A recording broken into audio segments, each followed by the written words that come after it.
In the 1980s, Iran and Iraq fought the devastating Iran-Iraq War, which began on September 22, 1980, and ended on August 20, 1988, which ended in a stalemate. Nothing was achieved with the exception of over 1 million dead, and both countries were economically and socially devastated from the war. However, Iraq emerged as one of the world's largest militaries and invaded Kuwait in 1990 to get some of that sweet, sweet oil money to fix their economy. But the world then united against Iraq together, and Iraq went further into the crapper and sectarianized. But what if, in an alternate timeline, Iraq was able to win the Iran-Iraq War? But first, a couple of minutes of context about the war and how it went so you know what conditions would likely need to be changed in order to produce an Iraqi victory over Iran. To start, Iraq's goals in the war against Iran were to gain control over the Shatt al-Arab waterway, which had been a grievance between Iran and Iraq since before the Baathists even took power in the country. Additionally, there was the Khuzestan province in southwestern Iran, which was mostly populated by Arabs and was oil-rich, which Saddam wanted to annex. During the Iraqi invasion of Iran in 1980, Saddam Hussein had believed that Iran was in a pretty weak state due to the Iranian Revolution, which toppled the Shah and created a totalitarian dictatorship. However, Saddam would prove to be very wrong on this account, and also a massive idiot throughout the war in general, which I'll discuss later. But back on the invasion. On September 22nd, when Iraq invaded Iran, there was a preemptive Iraqi air attack designed to destroy the Iranian Air Force. But it did insignificant damage, and Iran responded with Operation Kaman 99, where Iranian aircraft dealt much damage and destruction, and would give Iran air supremacy in the first years of the war, which would harm Iraq greatly. The first major battle was of Khorram Shah. Although Iraq had ultimately captured the city, it had come at a high cost. The offensive into Khorram Shah, which took 34 days, drew an immense investment of troops far beyond what the Iraqi war planners had envisioned. The incredible delay allowed Iran to stabilize the front line and consequently enabled the relatively swift mobilization of Iranian resources into Khuzestan, which Iraq had sought to annex at this time. Also, during the invasion, Iraqi tanks would be used as artillery, as Iraqi artillery was not properly deployed. Okay, so to not make this video a ton of context, the course of the war saw Iran retake Khuzestan and launch an invasion into Iraq where the Iranians would eventually be forced out by the end of the war.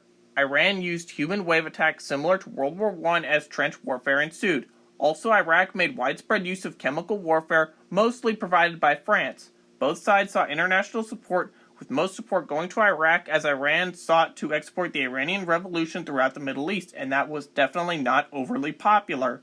The US would even conduct operations against Iran after Iranian attacks on shipping in the Persian Gulf, and that's just a very basic summary of the war. Another aspect of the war was the Kurds, who had been fighting in each country decades before the war even began. Iraq had previously seen 2 Iraqi Kurdish wars supported by the Shah's Iran, and in the Iran-Iraq War, the Kurds rebelled against Iraq again, but this time they would be met with chemical attacks, and in the Al-Anfal campaign, where the Baathists were led by Izzat Ibrahim al-Duri, who looks a lot like Walter White. But anyway, the Baathists would seek to ethnically cleanse the Kurds from northern Iraq. In Iran, meanwhile, Iranian Kurds were supported by Iraq against the Iranian regime in the early 1980s. The Iranians responded brutally against their Kurdish rebellions in a similar fashion to the Baathists in Iraq, but without the chemical weapons angle. Changes to Iraq to produce an Iraqi victory will of course be if the Iraqi invasion into Khuzestan went a lot better, especially if the Iraqis had been able to destroy much of the Iranian Air Force and achieve air supremacy. Furthermore, Iraq will have to not use tanks as artillery in their invasion, and have proper artillery deployments. It's not that hard. Depending on when Iraq will be winning this alternate Iran-Iraq war will determine what other conditions will need to occur. For example, if Iraq is winning their initial invasion, then obviously Iraq wouldn't be enacting the Al-Anfal campaign, and therefore wouldn't need that to not occur in order to be a condition to get international support for the war. Another major condition would be that Saddam Hussein has to stay out of Iraq's military affairs, as his constant meddling would prove to be one of Iraq's greatest weaknesses. Saddam Hussein would also routinely execute his competent generals for either losing an impossible battle or if they became too popular with the public for successful operations. So Saddam would surround himself also around yes men during the war, so no critical thinking on the war was going on. Additionally, Saddam's executions of his generals encouraged mediocrity. Changes to Iran in this timeline to make an Iraqi victory happen would be if the Iranian Revolution had created more polarization in the country to keep it in its chaotic state for another year, so Iraq's invasion will go a lot more smoother. Although there is the rally around the flag effect like happened in our timeline, it has to be less. For example, in 1986 alone, Iran recruited 650,000 troops, and that would be kind of a problem for Iraq. Anyway, Iraq would also have to put more resources into the pre-war information campaign to groups like the MEK and anti-regime groups to discredit the revolutionary government and provide more armaments to these rebel groups to have a lot easier time in their invasion, and to spur the chaos within Iran. Another potential but not necessary condition for an Iraqi victory is to build their own nuclear weapons. Now I know that sounds really far out and kind of insane, but hear me out. On September 30th, 1980, Iran launched Operation Scorched Sword, which did some short-term damage to the Iraqi Baghdad nuclear reactors and program. This was then followed by Israel's Operation Opera in July of 1981, which destroyed the reactor and essentially ended much of Iraq's nuclear programs. Weirdly, Saddam Hussein was more mellowed out on Israel about the attack and saw the reasoning behind it. However, that didn't stop him from ordering the execution of Colonel Fakhrir Hussein Jaber, the head of Iraq's Western Air Defense Zone, and all officers under his command above the rank of major. Additionally, 23 other Iraqi pilots and officers would be imprisoned by Saddam. But back to nukes. Had Israel not done their strike, it's possible that Iraq might have gained nuclear weapons. Of course, I don't think that Iraq would just fire a nuke on Tehran and then win the war just like that. But a nuclear Iraq has this type of power projection and would definitely win the war. But as I said before, Iraq getting atomic weapons capabilities is not needed for Iraq to defeat Iran. But it would be an interesting aspect, one that I might cover in a future video. Anyway, on to the Iraqi victory and its immediate impacts. So Iraq is successful in defeating Iran and annexes Khuzestan in the early 1980s, let's say by 1983. Saddam's blitzkrieg didn't take out Iran as fast as he'd hoped, but he still has won the war by being sidelined, having more successful of an invasion with air supremacy and the proper use of artillery. Additionally, Iran is still having revolutionary chaos. So the immediate aftermath would see the Gulf countries a little worried about how much Iraq has gained from the war despite its devastation. However, their guy has won and Iran has been contained to a smaller state with a humiliating defeat for the revolution.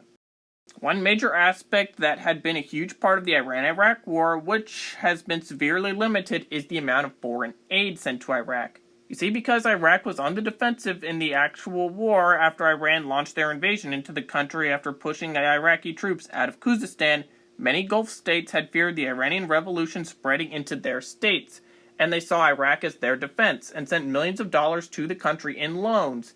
And after the war ended in 1988, of course, these states demanded their money back, and Saddam was angry at Kuwait depressing oil prices, which was his main export. And Saddam being Saddam, he invaded Kuwait 2 years after an 8-year-long devastating war. Like an idiot. In this alternate timeline, there has been little foreign aid to Iraq, and as the war was a lot shorter and Iraq was never defending their own territory, those loans won't be happening. Therefore, Iraq won't have a massive war debt to pay off, and there's no invasion of Kuwait, so no Gulf War, at least in theory. But you never know what's going on in that insane Saddam Hussein head after winning a war in 1983, and there's a whole decade of potential wars for him to start for various reasons. One of these wars could be with the rival Ba'athist state of Syria, where Syrian Baathism and Iraqi Baathism are pretty different, and they hate each other. So in April of 1982, the regime in Syria was one of the few nations that supported Iran and closed the Kirkuk-Bani Yas pipeline that had allowed for Iraqi oil to reach tankers in the Mediterranean, thus reducing the Iraqi budget by $5 billion per month. And I don't think Saddam would take that very lightly, especially after the war. I of course can't accurately predict how a potential Iraqi-Syrian would go if it ever happened. Assuming of course there is no Gulf War though, or Gulf War type of conflict where the world unites against Iraq, then Bill Clinton would never become president. Let me explain. After the 1991 Gulf War, President George H.W. Bush's approval ratings were at 90%, and he was projected to easily win re-election. Therefore, many prominent Democrats like Lloyd Bentsen didn't run for the presidency, and a relatively unknown Bill Clinton would win the nomination. Then came the 1992 recession, which caused a Clinton win. In this alternate timeline, however, Clinton is never president, and Bentsen or another prominent Democrat likely wins in 1992. Iraq in the 90s would therefore not see the Clinton sanctions, which had devastated the country and added fire to the fuel of Iraqi sectarianization between Shia and Sunni groups, which had gotten along well with each other pretty much until the end of the Gulf War. But the grand question is, will Baathism remain? And to that I say no. Although the 2003 Iraq War might not happen and ISIS might not rise, Saddam was still a psychopath and an authoritarian dictator who repressed his own population, and would likely start a war or two during his time until being overthrown, possibly in the 2011 Iraqi Spring, if not sooner from outside intervention. Again, that's if Saddam starts the wrong war. Also, last year I made a video about if the Iran-Iraq war didn't end in a ceasefire, so if you like this video, please be sure to check that one out. This is of course just one possible scenario, but what do you think would have happened if Iraq had won the Iran-Iraq war? Write in the comments, and thank you for watching.